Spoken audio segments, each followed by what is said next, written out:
നമസ്തേ. ഓം ശ്രീ മാത്രേ നമ.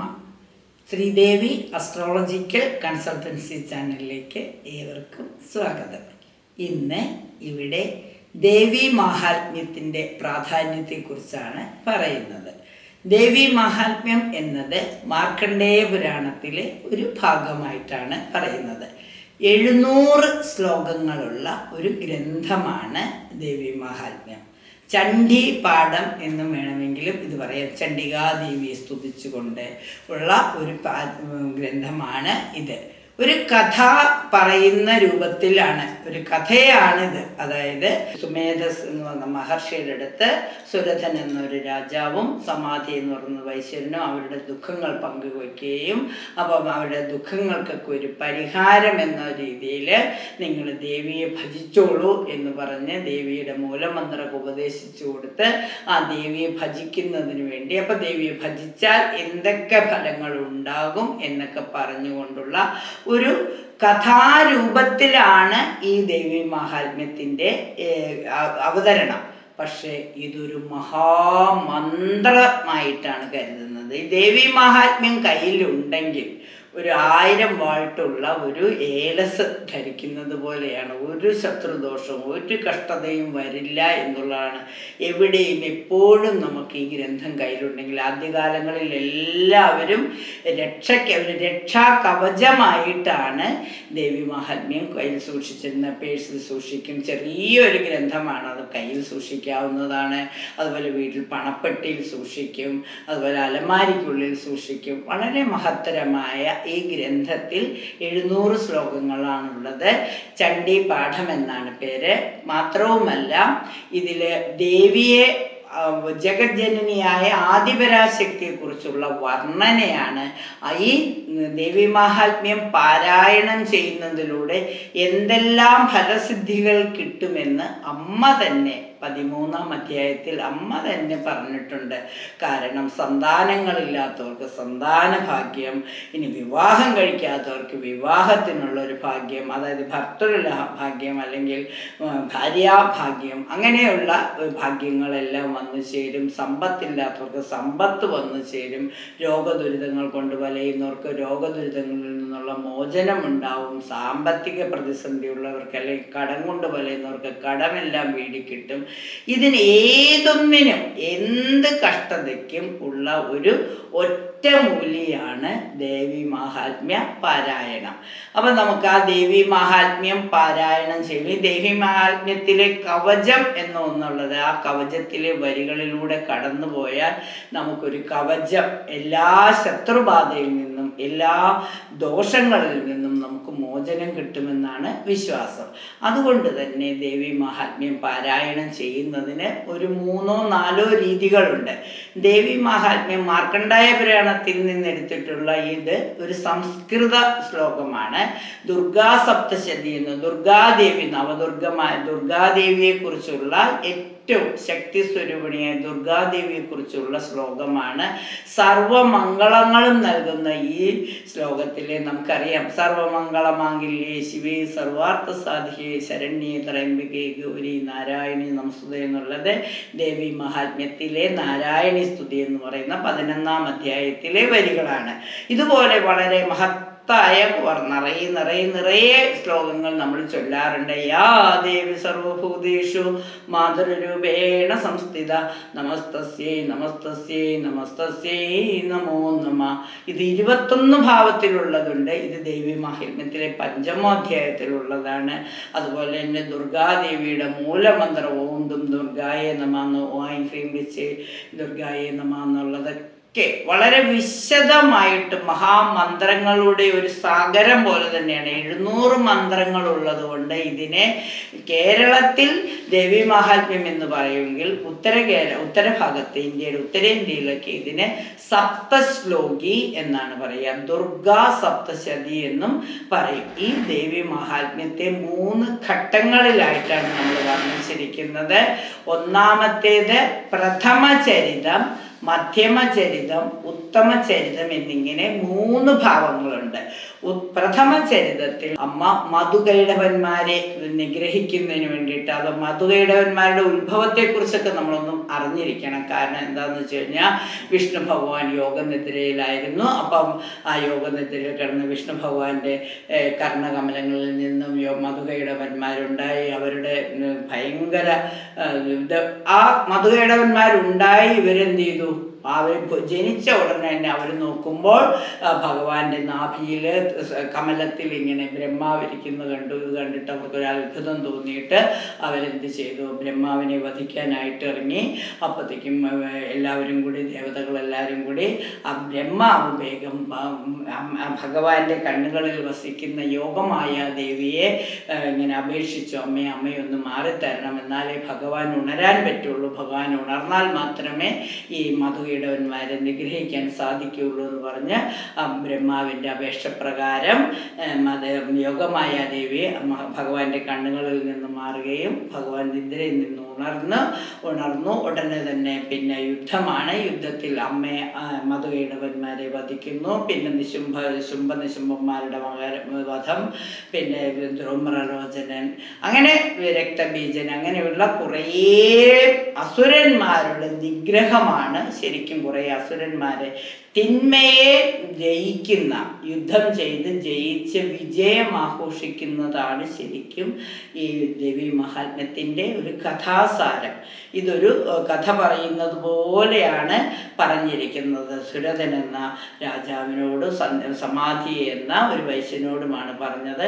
എന്നിട്ട് പറഞ്ഞു കഴിഞ്ഞിട്ട് ഇങ്ങനെ പറഞ്ഞു, ഈ കഥകളെല്ലാം പറഞ്ഞതിന് ശേഷം പറഞ്ഞു, നിങ്ങൾ അമ്മയുടെ ആ ശക്തി മനസ്സിലാക്കുന്നതിന് വേണ്ടിയിട്ട് അമ്മയുടെ മൂലമന്ത്രം കൊടുത്തുകൊണ്ട് അടുപ്പിച്ചൊരു 90 ദിവസം നിങ്ങളിത് ജപിച്ചുകൊള്ളൂ എന്ന് പറഞ്ഞു. അങ്ങനെ ആ മന്ത്രം ജപിച്ച രണ്ടുപേരും പ്രാർത്ഥന ചെയ്തു, തപസ് ചെയ്ത് ഇതിങ്ങനെ മൂലമന്ത്രം ജപിച്ച് അമ്മ അവർക്ക് അനുഗ്രഹം നൽകി.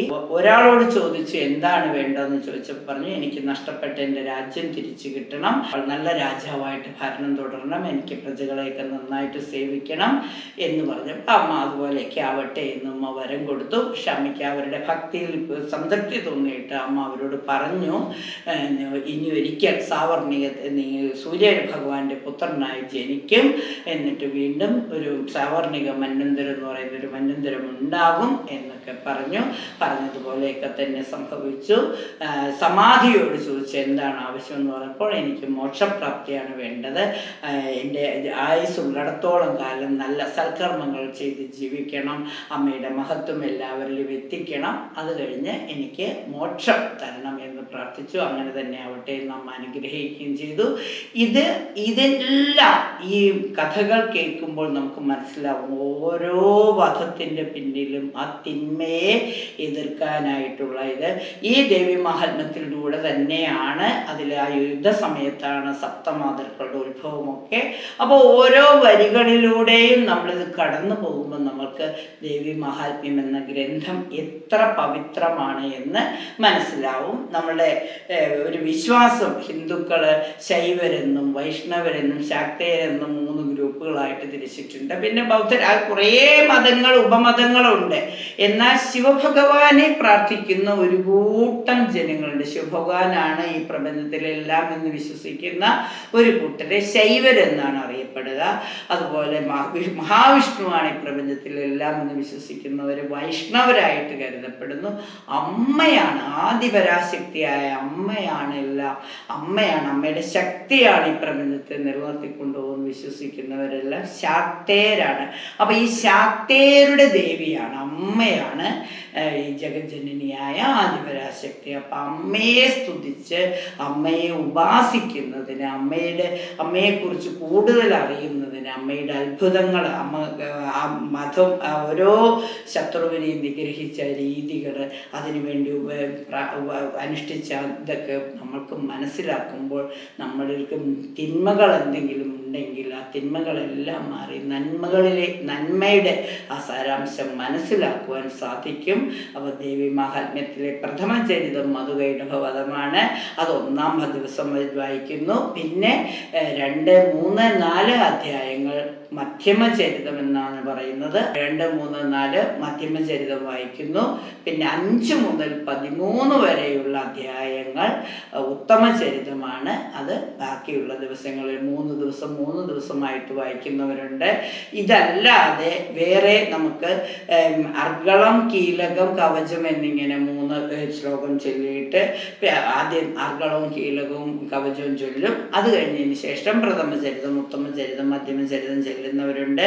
ദേവി മഹാത്മ്യത്തിലെ നാരായണി സ്തുതി, അത് 11-ാം അധ്യായമാണ്. ഏകാദശോധ്യായം എന്നാ പറയുക.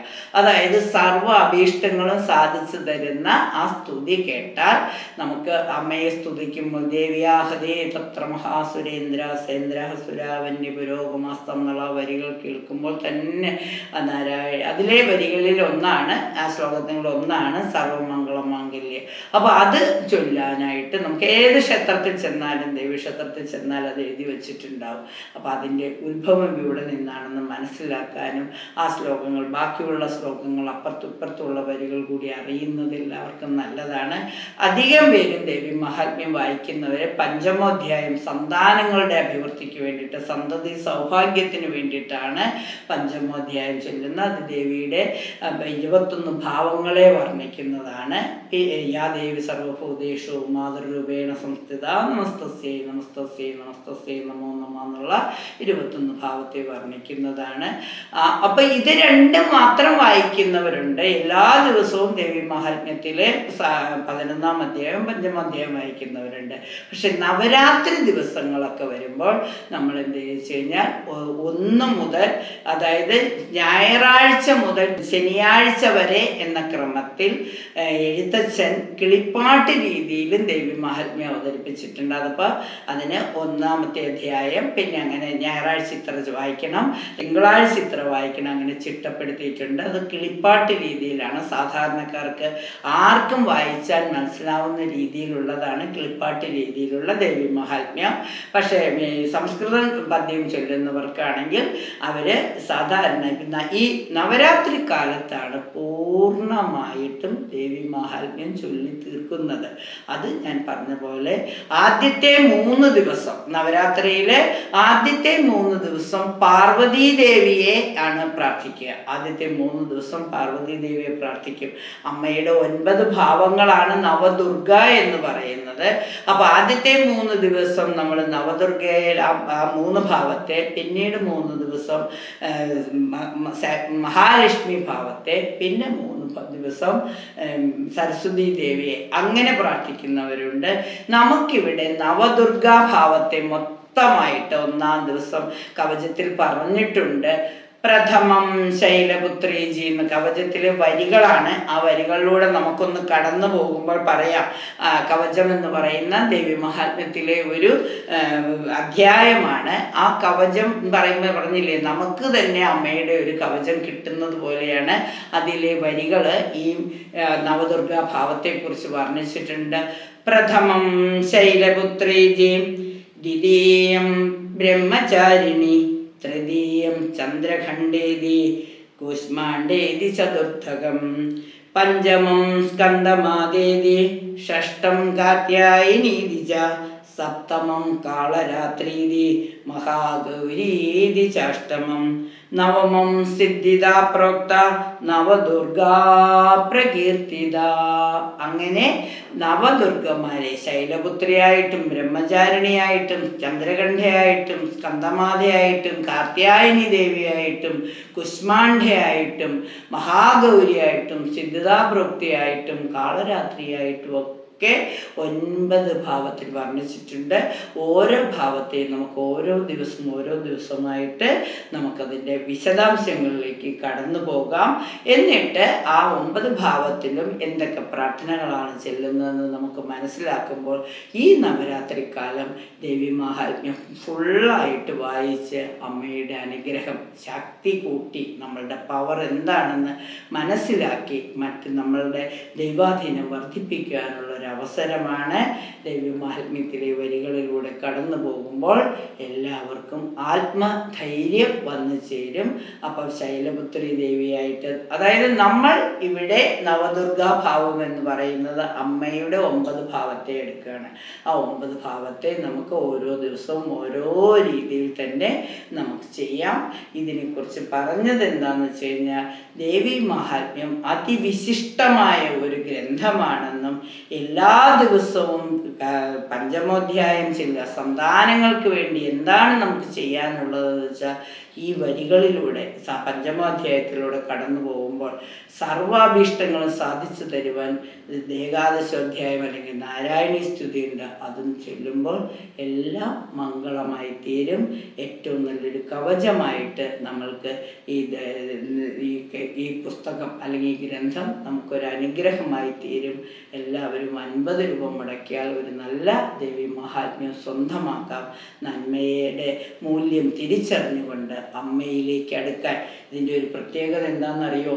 ദേവി ഒരാൾ മരിക്കാൻ കിടക്കുന്ന സമയത്ത് പണ്ടെപ്പോഴെങ്കിലും ദേവി മഹാത്മ്യം വായിച്ചിട്ടുണ്ടെങ്കിൽ ആ സ്മൃതി ഉണ്ടായി, അതായത് ആ ശ്വാസം വലിക്കുന്ന സമയത്ത് ഊർദ്ധം ഇങ്ങനെ മരണം അടുക്കുന്ന സമയത്ത് അറിയാതെയെങ്കിലും ദേവി മഹാത്മ്യം വായിച്ചിട്ടുള്ള ആ സ്മൃതി ഉണ്ടാവുകയാണെങ്കിൽ നേരെ ജഗജ്ജനനിയായ അമ്മയുടെ അടുക്കൽ എത്തിച്ചേരുകയും അവിടുന്ന് അഖണ്ഡ സച്ചിദാനത്തിൽ ലയിച്ചേരുകയും ചെയ്യുമെന്നാണ് വിശ്വാസം. അവരുടെ ആത്മാവ് അതായത് മരണം സംഭവിച്ചു കഴിഞ്ഞാൽ അപ്പം തീർച്ചയായിട്ടും അത്രയ്ക്ക് മോക്ഷപ്രാപ്തിക്കുള്ള, അറിഞ്ഞോ അറിയാതെയോ തെറ്റുകുറ്റങ്ങളൊക്കെ ചെയ്തിട്ടുണ്ടെങ്കിൽ അന്നന്ന് അമ്മയോട് മാപ്പ് പറഞ്ഞുകൊണ്ട് അമ്മയിലേക്ക് ലയിച്ചു ചേരാൻ ഏതൊരു സ്ത്രീയുടെയും ജന്മം ഈ നവദുർഗാഭാവത്തിലൂടെയാണ് കടന്നു പോകുന്നത്. അത് നമുക്ക് ഓരോ ഭാവവും മനസ്സിലാക്കുമ്പോൾ മനസ്സിലാകാം. ആ കർത്തവാവ് കഴിഞ്ഞുള്ള ആദ്യത്തെ ദിവസമാണ് ശുക്ലപക്ഷത്തിലെ 1-ാം ദിവസമാണ് പ്രഥമ. അന്ന് നമ്മൾ ശൈലപുത്രിയായ, അതായത് പാർവതീ ദേവിയുടെ ഏറ്റവും ബാലസ്വരൂപിണിയായ പാർവതീ ദേവിയുടെ ആ രൂപത്തെയാണ് നമ്മൾ വർണ്ണിക്കുന്നത്. 2-ാം ദിവസം നമ്മൾ ബ്രഹ്മചാരിണി സ്വരൂപത്തെയാണ്, 3-ാം ദിവസം ചന്ദ്രഖണ്ഡയാണ്, 4-ാം ദിവസം കുഷ്മാണ്ഡയാണ്, 5-ാം ദിവസം സ്കന്ദമാതയാണ്, 6-ാം ദിവസം കാർത്യായനിയാണ്, 7-ാം ദിവസം കാളരാത്രിയാണ്, 8-ാം ദിവസം മഹാഗൗരിയാണ്, 9-ാം ദിവസം സിദ്ധിദാ പ്രോക്തിയാണ്. ഓരോ ഘട്ടവും കടക്കുമ്പോൾ ശൈലപുത്രി എന്ന് പറയുന്നത് വളരെ ചെറിയ കാര്യമുള്ളൂ. കാരണം എന്താ, ശൈലപുത്രി എന്ന് പറയുന്നത് പ്രാരംഭമാണ്. 1-ാം ദിവസം ചന്ദ്രൻ വളരെ കുറച്ചല്ലേ ഉള്ളൂ. ഇങ്ങനെ ഈ അമാവാസി എന്ന് പറഞ്ഞാൽ പൂർണ്ണമായി ചന്ദ്രമായി കാണാനേ ഇല്ല. 2-ാം പ്രഥമയിൽ കുറച്ച് കാണും. അപ്പം ആ കുറച്ചിൽ നിന്ന് പിന്നെ ഇങ്ങനെ വളർച്ച. അപ്പോൾ 1-ാം ദിവസം വഞ്ചിതാർത്ഥ പ്രദേ ദേവി ശൈലപുത്രി നമസ്തുതേ, ഹിമവാന്റെ പുത്രിയായി സതിയുടെ മരണത്തിന് ശേഷം വന്ന ഭഗവാന്റെ അർത്ഥാഗ്നിയായി തന്നെ വന്ന പാർവതി ദേവിയെ സ്തുതിക്കുന്നു. അങ്ങനെ ഓരോ ഘട്ടങ്ങളും മനസ്സിലാക്കി നമ്മൾക്ക് നവരാത്രിയിൽ നവദുർഗാഭാവത്തെ മനസ്സിലാക്കിയതിന് ശേഷം എല്ലാ വരികളിലൂടെയും നമുക്ക് കടന്നു പോകാം. തീർച്ചയായിട്ടും ദേവി മാഹാത്മ്യ പാരായണത്തിനുള്ള ഒരു നല്ല വഴി തുറന്നു കിട്ടിയെന്ന് വിശ്വസിക്കൂ. വ്യാഴാഴ്ച തുടങ്ങുന്നതെല്ലാം ശുഭത്വമാണ്. വ്യാഴാഴ്ചയാണ് പ്രഥമ വന്നിരിക്കുന്നത്. അപ്പോൾ തീർച്ചയായിട്ടും ദേവി മഹാത്മ്യം സ്വന്തമാക്കൂ. അത് ഒരു വിശിഷ്ട ഗ്രന്ഥം പോലെ, ഒരു ദിവ്യ ഏലസ്, ഒരു സുദർശന യന്ത്രമോ അല്ലെങ്കിൽ ഒരു അഘോര യന്ത്രമോ ഒരു കവചമായി സൂക്ഷിക്കുന്നത് പോലെ ഇത് സൂക്ഷിക്കൂ. തീർച്ചയായും അമ്മയുടെ അനുഗ്രഹം എല്ലാവർക്കും ഉണ്ടാവും. എല്ലാ നന്മകളും എല്ലാവർക്കും ഉണ്ടാവട്ടെ. സർവമംഗളമാംഗല്യേ ശിവേ സർവാർത്ഥ സാധികേ ശരണ്യേ ത്രയംബകേ ഗൗരി നാരായണീ നമസ്തുതേ.